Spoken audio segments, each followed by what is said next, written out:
अपनी माँ को इस तरह देखकर अनिका को बिल्कुल भी अच्छा नहीं लग रहा था। तुरंत ही अनिका चित्रा की तरफ बढ़ी और धीमी आवाज में बोली, माँ आखिर बात क्या है? आप मुझे बताओ, मैं उसकी खटिया खड़ी कर दूंगी। चित्रा ने देखा कि अनिका का टोन अचानक से बदल गया है, साथ ही साथ उसकी आवाज भी धीमी हो गई है। इससे चित्रा को इतना तो पता चल गया कि अनिका में नक्श को लेकर थोड़े चेंजेस आ गए हैं। और चेंजेस आते भी क्यों नहीं? अगर नक्श नहीं होता तो अनिका की एनजी कॉर्पोरेशन इतनी आसानी से फाइनेंशियल क्राइसिस से बाहर कैसे आती?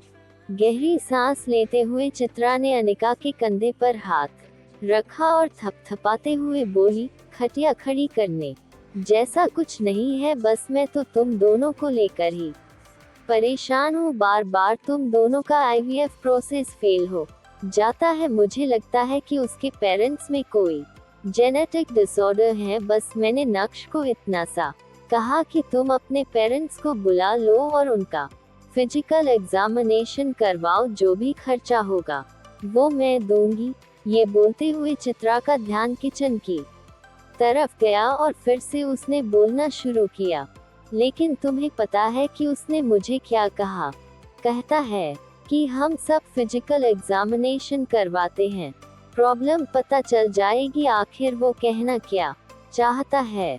क्या उसे ऐसा लगता है कि मैं जानबूझकर ये सब कर रही हूँ? मैं तो तुम दोनों का ही अच्छा चाहती हूँ। ओह मम्मी, आप कितने स्वीट हो, लेकिन प्लीज क्या कुछ समय के लिए आप इस मैटर को साइड में रख सकती हैं? मेरे सर पर वैसे ही काम का बहुत लोड है। अभी अभी मेरी कंपनी फाइनेंशियल क्राइसिस से बाहर आई है। मुझे मेरी कंपनी पर ज्यादा ध्यान देना चाहिए, न कि बच्चे पर। जब अनिका को पता चला कि यहाँ बात उसकी टेस्ट ट्यूब बेबी को लेकर हो रही है, तो उसने भी मैटर पर इतना ध्यान नहीं दिया और बात को दबाने की कोशिश की। अनिका की बात सुनकर चित्रा की आंखें बड़ी हो गई। तुरंत ही चित्रा ने टोन बदलते हुए कहा, तुम चाहती हो कि मैं इस मैटर को साइड में रख दूं? तुम्हें पता है ना कि तुम्हारी शादी को 2 साल से ज्यादा का समय हो गया है और 3 से 4 बार तुम्हारा आईवीएफ प्रोसेस फेल हुआ है। उसके बाद भी तुम जल्दी में नहीं हो। लोगों को जवाब मुझे देने पड़ते हैं, लोगों के ताने मुझे सुनने पड़ते हैं। उसका क्या? ऐसा है तो तुम ही लोगों को जवाब क्यों नहीं दे दिया करती? मम्मी प्लीज अब बस भी करो इस टॉपिक पर, अभी मुझे बात नहीं करनी है। जैसे ही अनिका के मुंह से यह शब्द बाहर आए, वैसे ही नक्श अपने हाथ में मैगी का बोल लेकर पहुंच गया। नक्श ने मैगी को टेबल पर रखा। ये देखकर पहली बार नक्श की तरफ से अनिका को कैफ फील हुआ। हालांकि नक्श तो ऐसा 2 साल से कर रहा था, पर अनिका ने कभी नक्श को ध्यान से देखा ही कहाँ था। आज देखा तो मैगी जैसी छोटी चीज भी उसे भा गई। नक्श और अनिका की आंखें टकराए और अनिका ने धीमे से थैंक्स बोला। नक्श को भी यह एहसास होने लगा था कि अनिका के दिल में घर बनाने के सफर में वो एक कदम आगे बढ़ गया था। अनिका इस पल में इतना खो गई थी कि अपनी माँ के डिससैटिस्फाइड लुक को पूरी तरह से इग्नोर कर दिया था। अनिका ने नक्श से कहा, अभी के लिए तुम्हें तुम्हारे पेरेंट्स को बुलाने की कोई जरूरत नहीं है, हम इस बारे में फिर कभी विचार करेंगे। जब चित्रा ने अपनी बेटी के मुंह से यह सुना तो उसे बहुत ही ज्यादा गुस्सा आया। तुरंत ही वो सोफे से उठी और शताब्दी की स्पीड से अपने कमरे में चली गई। नक्श ने मुस्कुराते हुए अनिका से कहा, ठीक है, जैसा तुम बोलो। नक्श अपनी खुशी पूरी तरह जाहिर नहीं कर पाया। ये बहुत बड़ा दिन था। अनिका ने नक्श के लिए चित्रा के सामने स्टैंड लिया, वो भी इतनी बड़ी बात पर। उसे मामला बनता दिख रहा था। मैगी खाने के बाद अनिका ने बचे कूचे बर्तन धोए और बिस्तर पर आकर लेट गई। नक्श, जिसका बिस्तर जमीन पर था, वो तुरंत ही मुड़ा और अपने शरीर को हल्का सा ऊपर की और उठाते हुए बिस्तर पर सो रही अपनी खूबसूरत बीवी को देखने लगा। कुछ देर ऐसे ही देखने के बाद नक्श ने कहा, अनिका, अगर तुम्हें कल तुम्हारी दादी का कॉल आता है और वो तुमसे भानुशाली ग्रुप के साथ कोऑपरेशन की बात करती है तो तुम डायरेक्टली हाँ मत कहना, थोड़ा समय लेना, उन्हें भी तो तुम्हारी इम्पोर्टेंस पता चलनी चाहिए ना। नक्श की बात सुनकर अनिका चौंक उठी और नक्श की तरफ मुड़ी। पजल्ड एक्सप्रेशन के साथ अनिका ने कहा, तुम क्या पागल हो गए हो? दादी ने अब सब कुछ मैम्बो अंकल को दे दिया है। भानुशाली ग्रुप के साथ अब सारा कोऑपरेशन वही हैंडल करेंगे, अब उन्हें मेरी क्या जरूरत है? तुम्हें कुछ पता ही नहीं चलता है, बस फालतू की बातें करते रहते हो। बस ध्यान रखना, अगर बाय चांस उन्हें तुम्हारी जरूरत पड़े तो एकदम से हाँ मत कहना। चलो अब सो जाओ। नक्श को अनिका की अम्पेशेंट टोन से कोई मतलब ही नहीं था। अपनी बात कहने के बाद नक्श तुरंत मुस्कुराता हुआ सो गया। नक्श ने एक बार फिर से अनिका को उस मैटर की याद दिला दी जिसके बारे में अनिका सोचना भी नहीं चाहती थी। अनिका का मूड खराब हो गया था, लेकिन घड़ी में रात के 12 भी बज गए थे। जैसे तैसे अनिका ने अपने आप को संभाला और लाइट बंद करने के बाद वो भी सो गई। अगले दिन जब अनिका अपने काम से निकल गई तो उसके पीछे पीछे नक्श भी अपनी कंपनी की तरफ निकल गया। सीईओ की जो पोजीशन है ना, वो भाई साहब बहुत ही ज्यादा आरामदायक है, खासकर जब आपके पास इतनी एफिशिएंट सेक्रेटरी हो जो खुद ही सब कुछ कर ले और आपको कुछ करने की जरूरत ही नहीं पड़े। सुबह से लेकर शाम तक चाय का आनंद लो और कुछ डॉक्यूमेंट्स पर साइन करके घर निकल जाओ। अभी नक्श यही सब सोच ही रहा था कि तभी उसके केबिन के दरवाजे पर दस्तक हुई और सेक्रेटरी नंदिता अंदर आई। आज नंदिता ने पिंक कलर का स्कर्ट और व्हाइट टॉप पहना था। आज तो वो कल से भी ज्यादा अच्छी लग रही थी, लेकिन इस बार नंदिता ने नक्श को उसे ज्यादा समय तक देखने का मौका नहीं दिया और तुरंत ही बोली, सर, जावेरी फैमिली ने कोलैबोरेशन की बात डिस्कस करने के लिए किसी को भेजा है।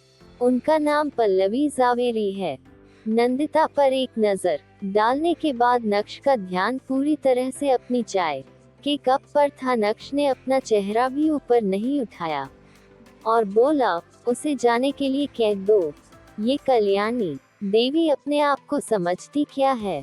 जब मैंने बोल दिया है कि मुझे यहाँ पर सिर्फ और सिर्फ अनिका चाहिए, तो फिर अपने परिवार के बाकी लोगों को भेजकर वो दिखाना क्या चाहती है? वो मुझे अपने परिवार में फंसाने की कोशिश कर रही हैं। हाँ, वो जानती ही नहीं है कि मैं तो पहले से ही उसके परिवार का हिस्सा हूँ। बदकिस्मती से नक्श ने मन ही मन सोचा और चाय का कप खाली कर दिया। जावेरी खानदान में पल्लवी का भी बहुत दबदबा था, क्योंकि वो अनिका से भी ज्यादा खूबसूरत थी। पूरे सूरत में पल्लवी के चाहने वालों की कोई कमी नहीं थी। कुछ मजनू तो सुबह से लेकर शाम तक पल्लवी को देखने की आस में बैठे रहते थे। आज तक कभी भी किसी ने पल्लवी को रिजेक्ट नहीं किया था, लेकिन ये पहली बार था जब नक्श ने पल्लवी को बिना देखे ही रिजेक्ट कर डाला। पल्लवी भी मैम्बो अंकल की ही तरह भानुशाली ग्रुप के आलीशान ऑफिस के फर्स्ट फ्लोर पर इंतजार कर रही थी। सभी एम्प्लॉइज की नजर पल्लवी पर ही थी, क्योंकि पल्लवी बला की खूबसूरत लग रही थी। लेकिन जब नंदिता ने उसे वहां से जाने के लिए कह दिया तो यह पल्लवी के लिए बहुत ही ज्यादा इंसल्टिंग था।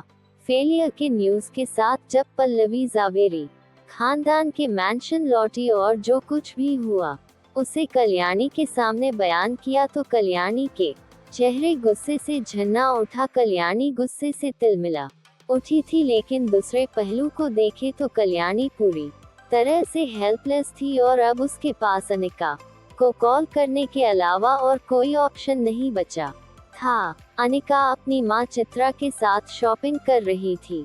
2 दिन बाद चित्रा के भाई यानी अनिका के मामा कनाडा से आ रहे थे। अनिका के डैड के जाने के बाद अनिका के परिवार की देखभाल उसके मामा ने ही की थी। जावेरी खानदान ने तो उसके डैड का सब कुछ वापस ले लिया और अनिका और चित्रा को एक तरह से अकेला कर दिया। ये तो भला है अनिका के मामा का, जिन्होंने अनिका के परिवार को संभाला, अनिका को पूरी फंडिंग दी जिससे वो एनजी कॉर्पोरेशन की शुरुआत कर सके। उसके मामा ने उसके लिए इतना कुछ किया कि अब अनिका को उसके मामा से मांगने में बहुत शर्म आती है। यही वजह है कि अपनी डूबती हुई कंपनी को बचाने के लिए उसने अपने मामा से हेल्प नहीं मांगी थी। अब जब वो 2 दिन बाद यहाँ आ रहे हैं तो दोनों माँ बेटी अपने मामा को खास सरप्राइज देना चाहती हैं और इसी वजह से शॉपिंग अभियान चल रहा है।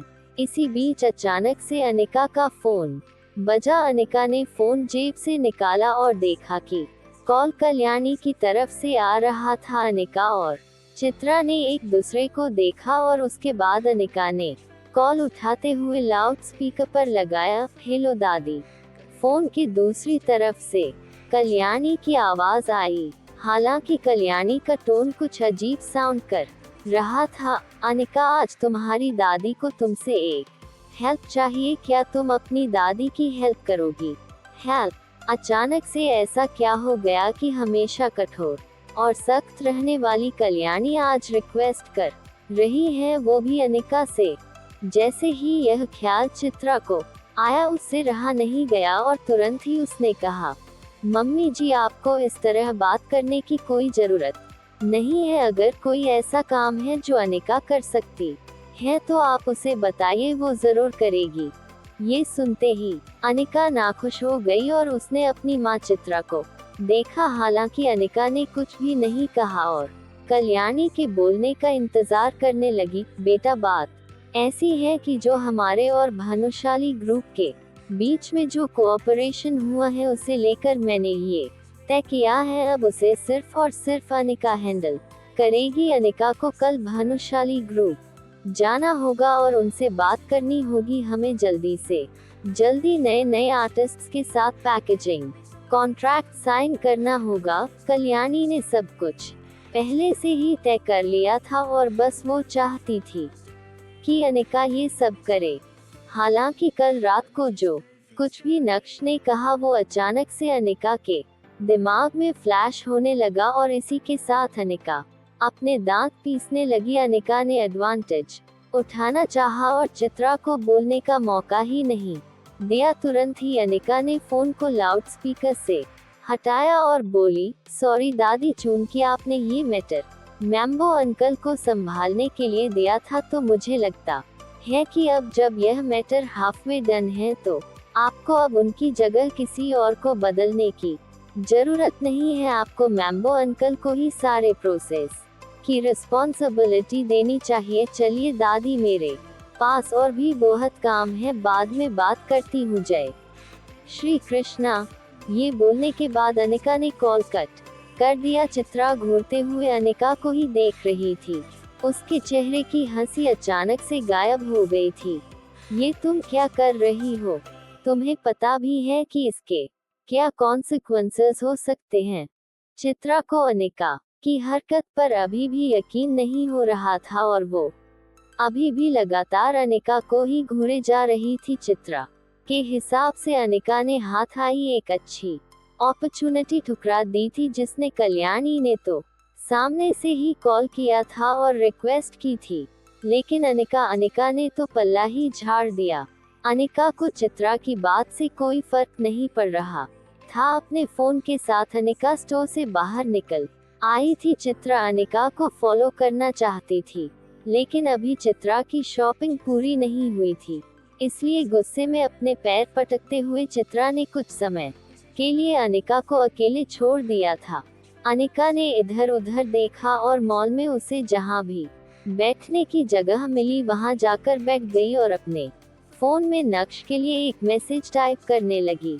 दूसरी तरफ नक्श फोन पर कार्तिक से बात कर रहा था। उन दोनों का प्लान था कि आज का लंच साथ में करते हैं। जैसे ही नक्श ने कॉल रखा वैसे ही उसने देखा कि अनिका ने उसे मैसेज किया है। मैसेज में लिखा था, अभी थोड़ी देर पहले दादी का कॉल आया था, वो मुझे कह रही थी कि भानुशाली ग्रुप के साथ अब मुझे ही कोऑपरेशन करना है। मैंने उन्हें मना कर दिया, अब मुझे क्या करना चाहिए?